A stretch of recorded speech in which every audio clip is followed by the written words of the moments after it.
neste sábado, dia 1º de maio, sempre um feriado do Dia do Trabalhador, Kenifer Maria de Jesus Guimarães, de apenas 7 anos de idade, foi brutalmente assassinada por um homem, aqui neste exato local, no bairro Vila Floresta 2, no campo de futebol. Ela desapareceu durante ainda a tarde, ela estava brincando na rua, no momento em que desapareceu. A família, desesperada, ligou para o 190 e a polícia militar iniciou uma busca incessante pela garota. A noite caiu e as buscas continuavam, só que com mais dificuldade, porque o anoitecer já havia chegado. Foi então que uma guarnição da Polícia Militar, com o apoio, claro, de todos que estavam de serviço naquela tarde e naquela noite, conseguiu localizar ela amarrada na grade, bem nesse campo aqui que nós estamos. Quem encontrou a Kenifer naquele dia foi o hoje sargento, na época soldado, Everaldo da Polícia Militar. Hoje o Everaldo está comandando o destacamento da cidade de Siderópolis, mas na época ele tirava serviço aqui na cidade de Criciúma. E foi ele que se deparou com a cena, junto também com, na época, soldado Ronzani. Eles acabaram encontrando, ele era o parceiro do Everaldo de guarnição, eles acabaram encontrando, localizando, portanto, o corpo dela em uma cena lamentável, que eu confesso que eu preferia nunca ter visto aquela cena. Mas, ossos do ofício, nós tivemos que ver. Na época, o Ricardo Strauss esteve no local, inclusive, na hora do crime, ele esteve aqui no campo durante a noite ainda, e depois a nossa equipe acompanhou também com o Beto Silva, comigo. Já nos próximos dias a polícia conseguiu prender, após uma investigação presidida pelo hoje delegado regional e na época delegado da Central de Polícia de Criciúma, extinta hoje, Vitor Bianco Júnior. Hoje a central se tornou o DIC, Divisão de Investigação Criminal. Everaldo, vamos relembrar então aquele dia para você. Você tinha começado a trabalhar, que horas e como é que foi todo o desenrolar da situação? Bom, naquela data, né, eu estava trabalhando, a minha escala era, se não me recordo, era 24 horas de serviço. E nesse dia, no período da noite, já havia escurecido, não me recordo a hora. Começamos a receber ligações, né, 190, e a central de emergência começou a despachar essa ocorrência para nós, falando que havia o rapto de uma menina, né, que tinha sumido, inclusive que um motoqueiro, né, uma pessoa aí de uma moto preta, com aquela roupa, uma jaqueta preta de chuva, né? Teria pego essa menina, botado na garupa da moto e saiu sem destino, e ela não teve mais, não tiveram mais notícia.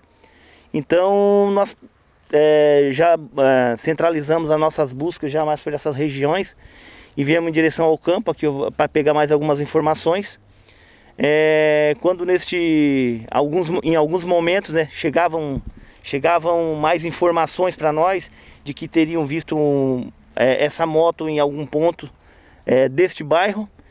Então nós começamos a centralizar aqui e chegou um momento que quando nós recebemos a última ligação antes de encontrar a vítima, que eles teriam visto uma moto nos fundos desse campo, e viram um farol e de repente sumiu. Então nós imediatamente deslocamos de novo para essa região.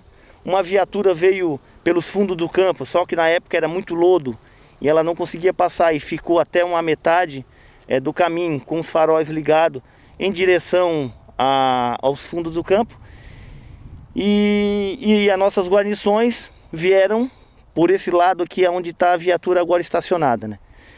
E neste momento, com o foco, né, dos faróis, a gente conseguiu visualizar lá no canto, né, lá no canto do campo aqui, alguma coisa, era algum vulto, né, que estava muito distante ainda. A noite era um inverno, era meio que tinha uma cerração sereno. Então nós fomos se aproximando, até então que a gente conseguiu, infelizmente, né, não chegar em tempo hábil, e conseguimos localizar a vítima, que estava presa no alambrado, com suas próprias vestes, né, de baixo, enforcada, né? E com o sapatinho dela do lado, jogado ao lado. E aí foi onde que a gente conseguiu aí, chamar todo o efetivo para o local para tentar localizar o autor desse crime, né? Mas no momento daquela noite foi em vão. Foi em vão, a gente percorremos, fizemos muitas abordagens e infelizmente naquela noite a gente não conseguiu prender o autor do crime. Vamos então, a gente está percorrendo exatamente o caminho que você percorreu até a gente chegar por ali. Então vamos lá, você veio andando aqui e aí, sim, quando você foi se aproximando, você já tinha se dado conta de que se tratava da menina. Só que é uma situação que não é comum, mesmo nos crimes mais cruéis, mais graves, sim, aquela situação do cadáver. Então você não se perguntou em nenhum momento, gente, será que é mesmo a menina ali? Não só eu, como todo o efetivo do momento, né? Do dia ali, nós ficamos perplexos, né, e ver aquela cena, e a gente não acreditava que se tratava do corpo da pequena Kennifer, né? Mas chegamos até perto dela, botamos a mão nela para ver se tinha alguns sinais vitais. Infelizmente já não tinha mais, né? Acionamos todo, na época, corpo de bombeiro. E chegou também, constatou que já não tinha mais sinal de vida. Então aí isolamos o local e aguardamos a chegada da Polícia Civil. Qual o local exato? Este local aqui, ó, que antes tinha um alambrado aqui nesses muros aqui, né? Esses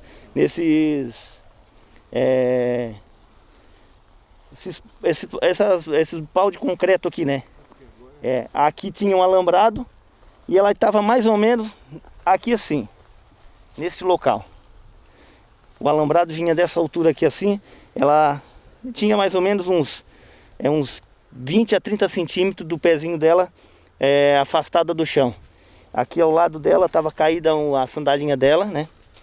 E estava numa situação muito, mesmo assim, uma situação muito chocante, né? O jeito que ela estava, como ela estava, da forma que ela estava. Muito chocante mesmo. Não só para nós, mas para todos os policiais no momento que estiveram aqui. Foi uma cena assim que, apesar de fazer 11 anos, não sai da minha cabeça ainda, Dani, não sai ainda. Muito chocante essa cena. Você se emociona até hoje? Isso, até hoje a gente se emociona assim um pouco em pensar, né? Da forma que a gente encontrou ela mesmo. Foi uma forma muito... eu preferia não ter encontrado ela daquela forma. Mas é o destino, não pode... deixamos assim. Ela ficou... Pelo que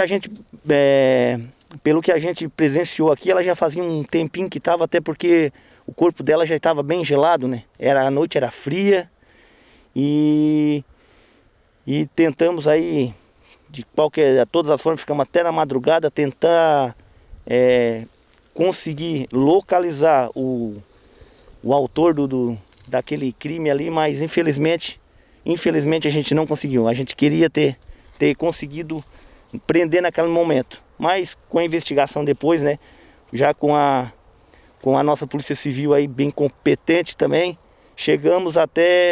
foi chegado até ao autor do crime, e graças a Deus, pelo menos não trouxemos ela de volta, mas justiça foi feita.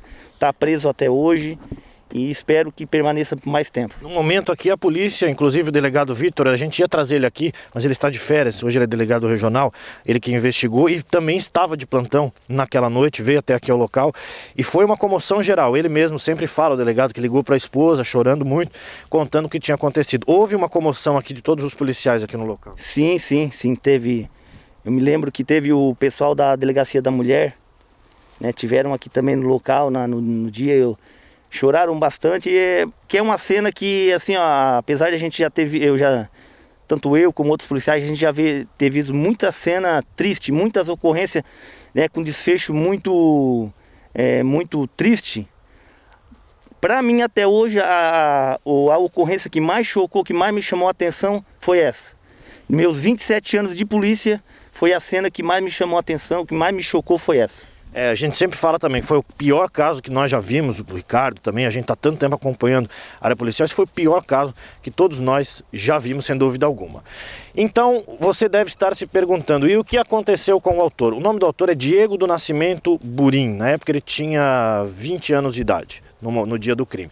Ele disse para a polícia, depois da investigação, demorou um tempo, o delegado Vitor e sua equipe, eles começaram a fazer testes de DNA durante todo o tempo, para tentar, enfim, localizar quem pudesse ter feito isso com a Kennifer, e eles acabaram então conseguindo localizar então o autor, o Diego do Nascimento Burim, na época com 20 anos de idade. O Diego foi preso, ele confessou depois o crime, né, depois que já havia sido feito aí todo o exame de DNA, já tinha comprovado que tinha sido ele, e ele ficou um tempo isolado, claro, por sua segurança, na penitenciária sul. Depois ele teve que ser transferido, começou a ser muito hostilizado, e a defesa dele conseguiu que ele se transferisse para Curitibanos, em uma penitenciária agrícola. Hoje, depois de ter sido condenado, e nós acompanhamos o júri, na época até transmitimos ao vivo todo o júri popular do Diego, na época, né, ele foi condenado a 38 anos e 8 meses de reclusão. Ele está preso, então, há quase 11 anos. Não deu 11 anos ainda, porque neste sábado faz 11 anos do crime e ele demorou aí aproximadamente uns 20 dias para ser preso pela polícia depois. 20 a 30 dias. Então ele não fez 11 anos preso ainda. Mas a informação que a gente tem é que no momento ele está preso na penitenciária de São Cristóvão do Sul, é uma penitenciária industrial, e que está em vias de sair por conta de remissão de pena por conta de trabalho lá dentro. Existem várias formas de você conseguir reduzir a sua pena, bom comportamento e outros vários fatores, né? E aqui no Brasil são cumpridos 2/5 para que possa progredir de regime, precisa cumprir 2/5 da pena. Então, provavelmente neste ano ou no ano que vem no máximo, pelas contas que a gente fez em contato com várias fontes, o Diego deve estar novamente nas ruas. Lembrando que este foi o único crime que ele possui. A sua ficha criminal não é extensa. Ele possui este único, mas muito marcante e brutal crime. O que ele fez com a Kennifer, para que você possa entender. Ele trouxe ela até aqui, como ele já conhecia, porque era vizinho, a família deles era vizinha. Ele morava com a mãe, também esposa e outros familiares, aqui também na Vila Floresta, bem aqui perto do campo, do outro lado da rua, andando um pouquinho mais. E a família da Kennifer, a dona Valdeci, o seu Ivolê, os pais dela e todos os irmãos moravam ali bem próximo. Ela brincava com o filho do Diego, da mesma idade na época. A Kennifer hoje estaria já com 18 anos de idade. Estaria completando neste ano de 2021 18 anos já de idade. Ela tinha 7 aninhos quando ela foi morta. Então ela subiu na moto porque conhecia ele. Ele disse, sua mãe está lhe chamando, então suba na moto. Ele subiu, trouxe ela aqui para o campo. Ele disse para a polícia que fez isso porque estava sob efeito de drogas, porque tinha bebido muito em uma festa da empresa dele. Aliás, mesma empresa em que ele foi preso pela polícia, ele foi preso nessa empresa em que ele trabalhava também, semanas depois, como eu disse. E ele estuprou a menina e depois disso acabou matando ela, enforcada com a própria calça. E aí depois, como se não bastasse, amarrou aqui a menina como se fosse um prêmio, como se fosse um troféu. E aí ele acabou também sendo condenado pelo crime de vilipêndio de cadáver, a exposição do cadáver daquela forma, essa imagem que nunca mais saiu da cabeça aí do Everaldo de mais ninguém, que viu a cena, foi produzida por tudo isso que ele fez. Ela estava com a genitália muito machucada também, então sofreu bastante.